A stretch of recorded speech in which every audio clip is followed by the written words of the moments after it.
आइए साधारण ब्याज के इस क्रम को आगे बढ़ाते हुए आज क्लास 3 है, क्लास 2 तक जितने भी प्रश्न हुए हैं उनमें यदि किसी को कोई कन्फ्यूजन हो रहा हो तो हमसे पूछ लें। यदि कन्फ्यूजन न हो रहा हो तो फिर आगे चला जाए। एक बार वीडियो देख लीजिएगा कि प्रॉपर चल रहा है कि नहीं, सब कुछ ठीक है ना। चलिए देखते हैं। क्वेश्चन नंबर 15 कह रहा है कि यदि किसी धन पर 4 वर्ष के लिए लगा साधारण ब्याज मूलधन से 2200 रुपये कम है, यदि दर 16.66% हो तो मूलधन और साधारण ब्याज ज्ञात कीजिए। देखिए 16.66 का मतलब क्या होता है, 16 सही 2/3। बात क्लियर है ना। तो चलिए देखिए दर कितना है, 16 सही, यानी कि 16 यहाँ थोड़ा सा नीचे लिखते हैं, 16.66% है, यही है ना। तो 16.66% का मतलब होता है 16 सही 2/3% होता है। और इसकी वैल्यू आप बताएं कितना होगा, इसकी वैल्यू कितनी होती है 1/6, क्योंकि आप लोग खूब पढ़े हैं प्रतिशत में और लाभ हानि में 1/ क्या होता है 6 होता है। तो आ जाइए यहाँ पे देखिए, ए मूलधन है P और A है SI। यदि मूलधन 6 रुपया है तो ब्याज कितना है 1 रुपया। थोड़ा सा बड़ा लिख देते हैं। मूलधन 6 रुपया है तो साधारण ब्याज कितना है 1 रुपया है। कितने साल की बात हो रही है, तो 4 साल की बात हो रही है। देखिए जब 1 साल में 1 रुपया ब्याज हमको प्राप्त हो रहा है तो 4 साल में कितना ब्याज प्राप्त होगा, 4 रुपया प्राप्त होगा ना, यानी कि मल्टीप्लाई कर दीजिए 4 से, क्या होगा 4। अब देखिए अब इसमें प्रश्न कर रहा था कि साधारण ब्याज मूलधन से कितना कम है, 2200 कम है। यहाँ देखिए साधारण ब्याज मूलधन से कितना कम है, मेरे अनुसार साधारण ब्याज 4 था, मेरा मूलधन 6 था, यहाँ कितना कम था 2 कम था, 2 कम है ना। यहाँ पे तो 2 कम है, लेकिन मेरे अनुसार 2 कम है, लेकिन बुक के अनुसार कितना कम है 2200 कम है। तो फिर 1 की वैल्यू कितनी हो जाएगी, यहाँ से 1100 हो जाएगी। क्या पूछा है हमसे, मूलधन पूछा है और साधारण ब्याज पूछा है। देखिए तो आपका मूलधन क्या है 6, 1 की वैल्यू 1100, तो 6 की वैल्यू कितनी हो जाएगी 6600 हो जाएगा। चलिए यहाँ तक की बात क्या है, क्लियर है, बोलिए क्लियर है ना। चलिए अब ध्यान दीजिएगा, साधारण ब्याज कितना होगा, साधारण ब्याज कितना हो रहा है 4400। कहाँ चले गए, हाँ देखिए साधारण ब्याज, अब मूलधन की वैल्यू 6 था तो हमने 6 की वैल्यू निकाल दिया, लेकिन साधारण ब्याज की वैल्यू कितना था 4 था, तो फिर 4 की वैल्यू निकाल लीजिए। 1 की वैल्यू 1100, तो 4 की वैल्यू पता करने के लिए 4 से मल्टीप्लाई क्या हो जाएगा 4400, और ये आपका 4400 ब्याज हो जाएगा और 6600 आपका मूलधन हो जाएगा। क्लियर है ना, किसी को समस्या नहीं हुआ। चलिए अगला प्रश्न देखिए, प्रश्न नंबर 16 कि 2100 रुपये की धनराशि को 2 बराबर भागों में उधार दिया जाता है। 2100 रुपया है और उस 2100 रुपये को 2 बराबर भागों में, ना नहीं बराबर की बात नहीं हुआ है, 2 भागों में क्या किया गया है, उधार दिया गया है। प्रथम भाग पर 6% प्रतिवर्ष की दर से 4 वर्ष में अर्जित ब्याज, द्वितीय भाग पर 9% प्रतिवर्ष की दर से 2 वर्ष में अर्जित ब्याज के बराबर है, तो द्वितीय भाग की धनराशि क्या होगी। देखिए बहुत आसान सा प्रश्न है। पहला भाग मान लीजिए ए है, पहला भाग क्या है मान लीजिए ए है, बात क्लियर। पहला भाग क्या है ए है। मुझे एक बात बताइए कि ए क्या है, पहला भाग ए है तो क्या होगा, मूलधन होगा ना, मूलधन होगा। एक मुझे बात बताइए, यदि आपका मूलधन 1000 रुपया हो, ठीक है, और इस पे आपको 4% की दर से 2 वर्ष का हम साधारण ब्याज पूछ लें तो क्या करेंगे आप? 1000 पे 2 वर्ष का, थोड़ा सा नीचे लिखते हैं, 1000 पे 2 वर्ष का 4% की दर से साधारण ब्याज पूछ लें तो क्या करेंगे आप? आप कहेंगे कि 4 दूना 8, 1 साल का 4% तो 2 साल का 8%, तो 1000 का 8% निकाल दीजिए, वही आपका आंसर हो जाएगा, कहेंगे ना। तो मेरा पहला भाग जब ए है तो इस पे कितना की दर से ब्याज लगा है? 6%। 6% के दर से ब्याज लगा है, कितने साल तक? 4 साल तक। ब्याज निकल के आ जाएगा, बोलिए हाँ या ना, निकल के आ जाएगा। फिर दूसरा भाग वैसे ही, इसको साफ कर देते हैं।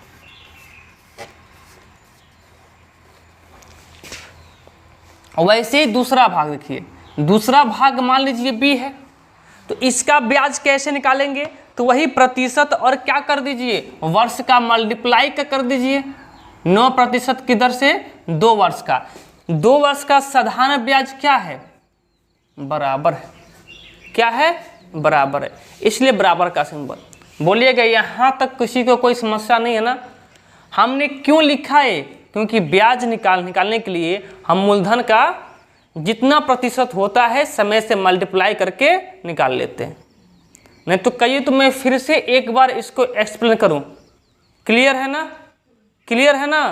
तो देखिए यहाँ कितना होगा कि a इंटू 6 चौको a का 24% ब्याज लगेगा और b का कितना प्रतिशत? या एक काम कीजिए, यहीं पे काट लीजिए, थोड़ा सा आसान हो जाएगा। नहीं जी, देखिए 2 एकम 2 और 2 दूना 4, 3 दूना 6 और 3 तिरिके 9, अब प्रतिशत से प्रतिशत भी। तो a की वैल्यू क्या मिला हमको? a इंटू 4 बराबर b इंटू 3। तो a की वैल्यू क्या मिला हमको? बोलिए a की वैल्यू क्या मिला? a की वैल्यू 3 मिला और b की वैल्यू, यदि पहला भाग 3 था तो दूसरा भाग क्या है? 4 है। ये दोनों में क्या है? अनुपात है। पहला भाग 3 तो दूसरा भाग 4, क्या समझे? पहला भाग 3 तो दूसरा भाग 4, टोटल कितना हो गया? 7। मेरे अनुसार 7 हुआ, लेकिन किताब के अनुसार कितना है? 2100। इन दोनों को ऐड, क्योंकि यदि पहला 3 रुपया होगा तो दूसरा क्या होगा? 4 रुपया होगा, नहीं कि दोनों मिला के 7 रुपया होगा, लेकिन बुक में कराए कि नहीं कितना है? 2100 है। तो 7 की वैल्यू कितना? 2100। तो 1 की वैल्यू क्या हो जाएगा? 2100 बटा 7, नहीं कितना? 300। हमसे क्या पूछा है? पूछा क्या हमसे? द्वितीय भाग के धनराशि ज्ञात कीजिए। द्वितीय भाग कौन सा है? बी की वैल्यू कितना है? तो द्वितीय भाग b की वैल्यू कितनी हो जाएगी? b बराबर, तो 1 की वैल्यू डायरेक्ट कर देते हैं, b का मान कितना है? 4। तो जब 1 की वैल्यू 300 तो 4 की वैल्यू कितना हो जाएगा? 300 गुणे 4 कितना हो जाएगा? 1200, यानी कि द्वितीय भाग क्या हो जाएगा? 1200 रुपये हो जाएगा। यदि हम आपसे पहला भी भाग पूछें तो कितना हो जाएगा पहला भाग? अब आप वैसे देख के बता सकते हैं कि पहला भाग कितना हो जाएगा? 900। जब 1 की वैल्यू 300 तो 4 की वैल्यू 1200 और 3 की वैल्यू 900। अब 1200 और 900 जोड़िए, टोटल 2100 के बराबर होगा, क्योंकि इसी को हम बांटे हैं 2100 को ही। बात क्लियर? एक प्रश्न आपको मैं देता हूं, इसको करके दिखाएंगे, और जो लोग YouTube पे देख रहे हैं वो भी वीडियो रोक करके करने का प्रयास करेंगे। अगला प्रश्न, प्रश्न नंबर 17, क्रय की 5200 रुपये की धनराशि को 2 भागों में उधार इस प्रकार दिया गया कि प्रथम भाग पर 3% प्रतिवर्ष की दर से 8 वर्ष में अर्जित ब्याज द्वितीय भाग पर 5% प्रतिवर्ष की दर से 3 वर्ष में अर्जित ब्याज के बराबर हो तो द्वितीय भाग की धनराशि क्या है। देखिए टोटल पैसा कितना है 5200 ना 5200। अब इसी 5200 को 2 भागों में बांटा गया है। तो मान लीजिए कि पहला भाग ए है और दूसरा भाग बी है, तो पहले ए वाले का काम कर लेते हैं, पहले भाग का काम कर लेते हैं। देखिए ए पर कितना वर्ष और कितना प्रतिशत का ब्याज लगा है, तो ए पे लगा है आपको 3% 8 वर्ष के लिए, तो 3% कितना वर्ष के लिए 8 वर्ष के लिए। बात क्लियर। दूसरा भाग मान लीजिए क्या है बी है, इस पे कितना लगा है दर और कितना समय है 5% दर है और 3 वर्ष समय है। ठीक है, ये दोनों ब्याज हुआ, दोनों का ब्याज का बराबर है, इसलिए हम बराबर का सिंबल दिए। ठीक है, कुछ कट रहा है का यहाँ पे, कुछ कट रहा है यहाँ पे क्या 3 से 3 और प्रतिशत से प्रतिशत। तो यहाँ बचा क्या 1 × 8 बचा, यहाँ पे क्या बचा b × 5 बचा। तो a की वैल्यू कितना हो गया 5 और b की वैल्यू कितना हो गया 8। a की वैल्यू 5 और b की वैल्यू 8, यानी कि पहला भाग यदि 5 रुपये का होगा तो दूसरा भाग कितने का होगा 8 रुपये का होगा। यानी कि टोटल कितना है, पहला भाग 5 रुपये का, दूसरा भाग 8 रुपये का, टोटल कितने का हुआ 13 रुपये का। टोटल कितने का हुआ मेरे अनुसार, लेकिन बुक के अनुसार कितना है 5200 का। तो फिर एक की वैल्यू कितनी हो जाएगी 5200 बटा 13 कितना 400।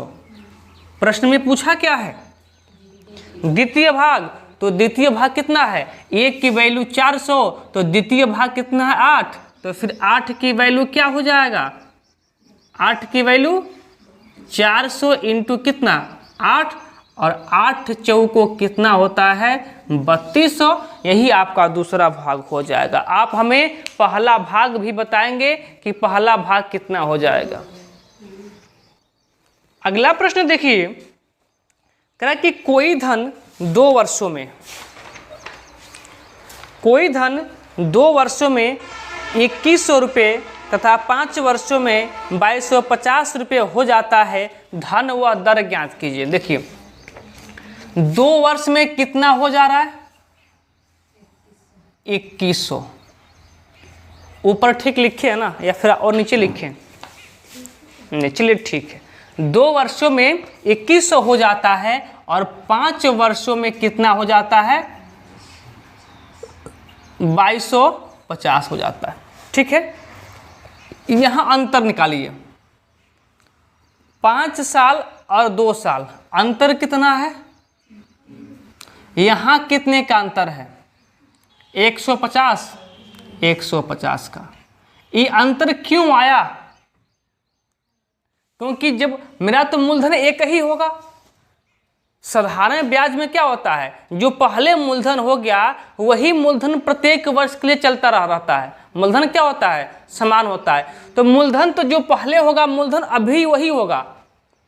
और साधारण ब्याज का एक और नियम होता है कि मूलधन बराबर होने के साथ साथ उसका साधारण ब्याज भी क्या होगा, यानी कि ए जब 2 साल में इतना हुआ है और 5 साल में इतना हुआ है, यानी कि 2 साल से 5 साल होने में 3 वर्ष का टाइम लगा।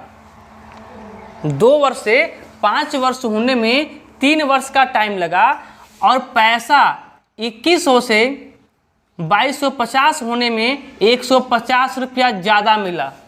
क्यों ज़्यादा मिला, क्योंकि यही क्या है 3 साल का ब्याज है। ज़्यादा क्यों मिला है, क्योंकि इधर 3 साल बढ़ा है तो 3 साल का ब्याज हमको मिल गया है 150 रुपया। ठीक है, तो फिर 1 साल का ब्याज कितना हो जाएगा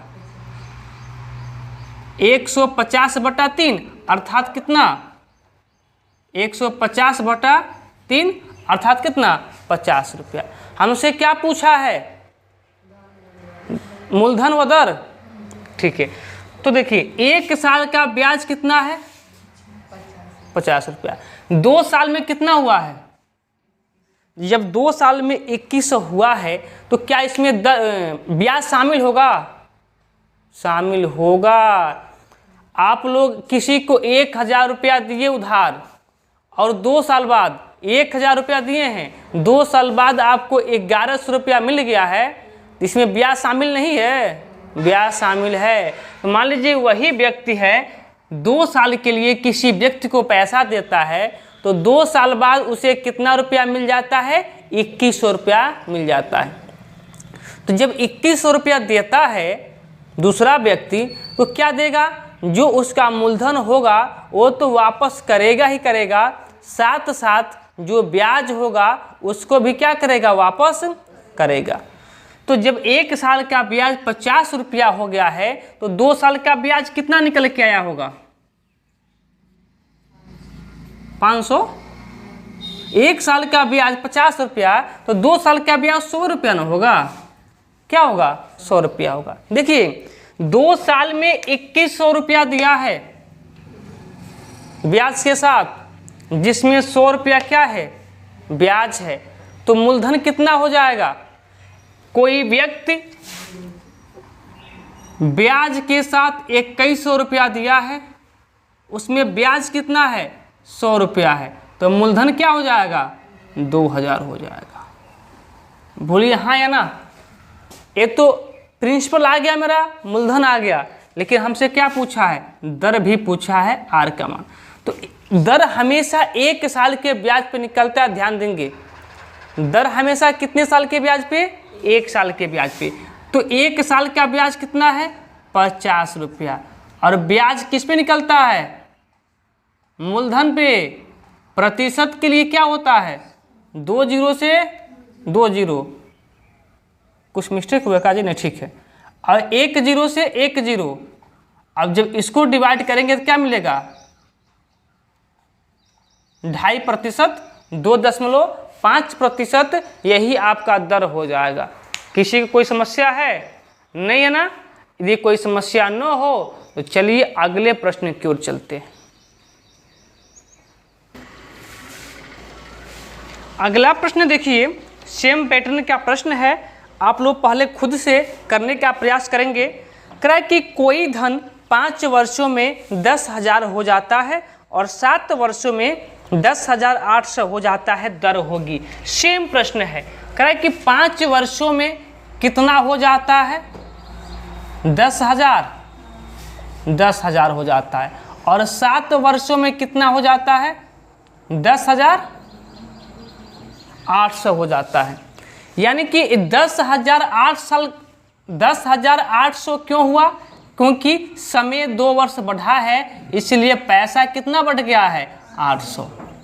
तो 2 वर्ष का ब्याज कितना? 800। तो 1 वर्ष का ब्याज कितना? 400। तो 5 वर्ष आंसर दोनों से आ जाएगा, इससे भी आ जाएगा, इससे भी आ जाएगा। ठीक है, जिससे करना चाहें कर सकते हैं। चलिए हम 5 वाले से कर रहे हैं। तो 1 साल का ब्याज 400, तो 5 साल का ब्याज कितना हो जाएगा? 400 इंटू कितना? 5, यानी कितना? 2000। 2000 ब्याज हो गया। यानी कि जब 5 साल बाद वह पैसा इतना हुआ होगा तो उस पर क्या लगा होगा? 2000 का ब्याज हुआ होगा। जब आप किसी से ब्याज लिए हैं पैसा और 5 साल बाद उसको वापस करने गए हैं, तो आप वापस किए हैं कितना? 10,000। तो हम कहें कि 10,000 में 2,000 ब्याज भी था, तो आप कितना पैसा लिए थे? 8,000 लिए थे ना? तो यहाँ P की वैल्यू यहाँ निकाल लेते हैं। P की वैल्यू कितनी हो जाएगी?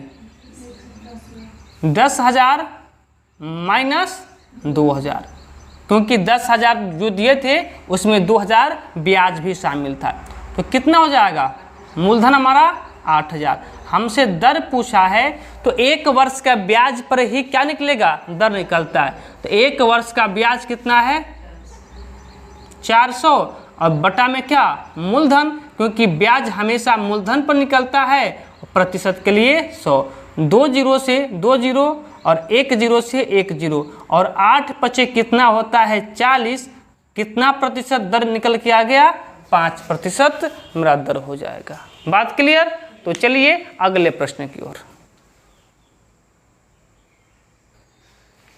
अगला प्रश्न कह रहा है कि एक ऋणदाता ने पाया कि दर में 13% से 12.5% तक बदलाव होने से उसकी आय 104 रुपये घट गई, उसका मूलधन क्या होगा? देखिए, पहले जब वह ऋण देता था तो 13% पे देता था।